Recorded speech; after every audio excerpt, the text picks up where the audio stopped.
8واں باب۔ ساؤل کلیسیا کو ستاتا ہے، اور ساؤل اس کے قتل پر راضی تھا۔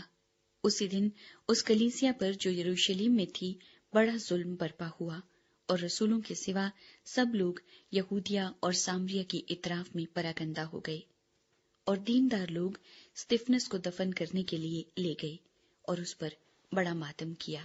اور ساؤل کلیسیا کو اس طرح تباہ کرتا رہا کہ گھر گھر گھس کر اور مردوں اور عورتوں کو گھسیٹ کر قید کراتا تھا۔ سامریہ میں منادی۔ بس جو پراگندہ ہوئے تھے وہ کلام کی خوشخبری دیتے پھرے، اور فلپس شہر سامریہ میں جا کر لوگوں میں مسیح کی منادی کرنے لگا، اور جو معجزے فلپس دکھاتا تھا لوگوں نے انہیں سن کر اور دیکھ کر بالاتفاق اس کی باتوں پر جی لگایا، کیونکہ بطیرے لوگوں میں سے ناپاک روحیں بڑی آواز سے چلا چلا کر نکل گئی، اور بہت سے مفلوج اور لنگڑے اچھے کیے گئے، اور اس شہر میں بڑی خوشی ہوئی۔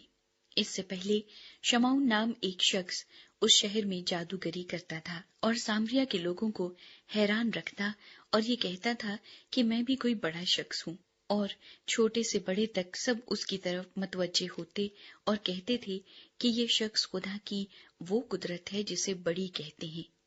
وہ اس لیے اس کی طرف متوجہ ہوتے تھے کہ اس نے بڑی مدت سے اپنے جادو کے سبب سے ان کو حیران کر رکھا تھا۔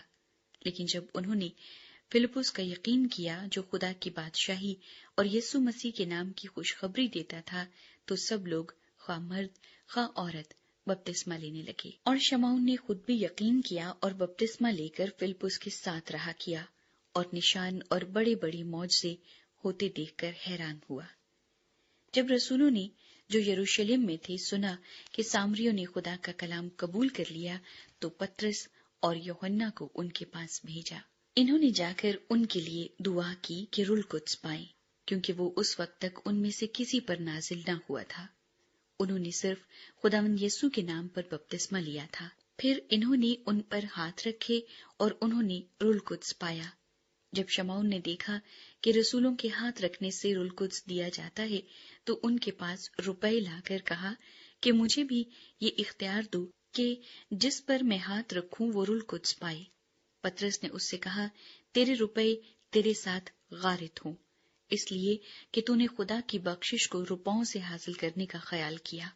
تیرا اس امر میں نہ حصہ ہے نہ بکھرا، کیونکہ تیرا دل خدا کے نزدیک خالص نہیں۔ بس اپنی اس بدی سے توبہ کر اور خداوند سے دعا کر کہ شاید تیرے دل کے اس خیال کی معافی ہو، کیونکہ میں دیکھتا ہوں کہ تو پت کی سی کرواہٹ اور ناراستی کے بند میں گرفتار ہے۔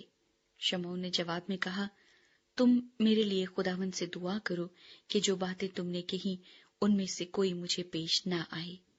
پھر وہ گواہی دے کر اور خداوند کا کلام سنا کر یروشلم کو واپس ہوئے، اور سامریوں کے بہت سے گاؤں میں خوشخبری دیتے گئے۔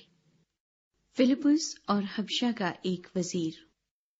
پھر خداوند کے فرشتے نے فلپس سے کہا کہ اٹھ کر دکن کی طرف اس راہ تک جا جو یروشلم سے غزہ کو جاتی ہے اور جنگل میں ہے۔ وہ اٹھ کر روانہ ہوا تو دیکھو ایک حبشی خواجہ آ رہا تھا۔ وہ حبشیوں کی ملکہ کنداکے کا ایک وزیر اور اس کے سارے خزانے کا مختار تھا، اور یروشلم میں عبادت کے لیے آیا تھا۔ وہ اپنے رتھ پر بیٹھا ہوا اور یسایا نبی کے صحیفے کو پڑھتا ہوا واپس جا رہا تھا۔ روح نے فلپس سے کہا کہ نزدیک جا کر اس رتھ کے ساتھ ہو لے۔ بس فلپس نے اس طرف دوڑ کر اسے یسایا نبی کا صحیفہ پڑھتے سنا اور کہا کہ جو تو پڑھتا ہے اسے سمجھتا بھی ہے؟ اس نے کہا، یہ مجھ سے کیوں کر ہو سکتا ہے جب تک کوئی مجھے ہدایت نہ کرے؟ اور اس نے فلپس سے درخواست کی کہ میرے پاس آ بیٹھ۔ کتاب مقدس کی جو عبارت وہ پڑھ رہا تھا یہ تھی کہ لوگ اسے بھیڑ کی طرح ذبح کرنے کو لے گئے، اور جس طرح برہ اپنے بال کترنے والے کے سامنے بے زبان ہوتا ہے، اسی طرح وہ اپنا منہ نہیں کھولتا۔ اس کی پست حالی میں اس کا انصاف نہ ہوا، اور کون اس کی نسل کا حال بیان کرے گا، کیونکہ زمین پر سے اس کی زندگی مٹائی جاتی ہے۔ خواجہ نے فلپس سے کہا، میں تیری منت کر کے پوچھتا ہوں کہ نبی یہ کس کے حق میں کہتا ہے، اپنے یا کسی دوسرے کے؟ فلپس نے اپنی زبان کھول کر اسی نوشتے سے شروع کیا اور اسے یسوع کی خوشخبری دی، اور راہ میں چلتے چلتے کسی پانی کی جگہ پر پہنچے۔ خواجہ نے کہا، دیکھ، پانی موجود ہے، اب مجھے بپتسمہ لینے سے کون سی چیز روکتی ہے؟ بس فلپس نے کہا کہ اگر تو دل و جان سے ایمان لائے تو بپتسمہ لے سکتا ہے۔ اس نے جواب میں کہا، میں ایمان لاتا ہوں کہ یسوع مسیح خدا کا بیٹا ہے۔ بس اس نے رتھ کو کھڑا کرنے کا حکم دیا اور فلپس اور خواجہ دونوں پانی میں اتر پڑے اور اس نے اس کو بپتسمہ دیا۔ جب وہ پانی میں سے نکل کر اوپر آئے تو خداوند کا روح فلپس کو اٹھا لے گیا اور خواجہ نے اسے پھر نہ دیکھا، کیونکہ وہ خوشی کرتا ہوا اپنی راہ چلا گیا۔ اور فلپس اشدود میں آ نکلا اور کیسریا میں پہنچنے تک سب شہروں میں خوشخبری سناتا گیا۔